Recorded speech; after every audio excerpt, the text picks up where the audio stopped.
இயேசு கிறிஸ்துவில் பிரியமான என் அன்பு சொந்தங்களே, உங்கள் அனைவரையும் மீண்டும் இந்த காணொளியின் வாயிலாக சந்திப்பதில் மிக்க மகிழ்ச்சி அடைகிறேன்.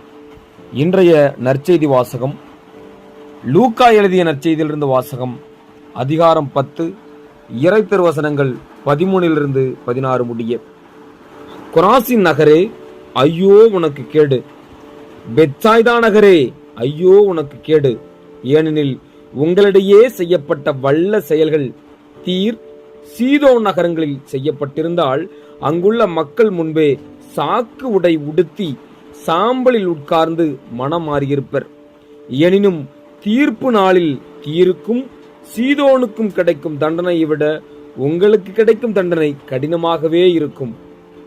கப்பர்நாகுமே, நீ வானளவு உயர்த்தப்படுவாயோ? இல்லை, பாதாளம் வரை தாழ்த்தப்படுவாய்.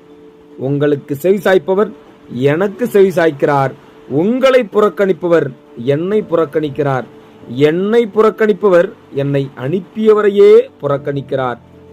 இது கிறிஸ்து வழங்கும் நற்செய்தி. கிறிஸ்துவே உமக்கு புகழ்.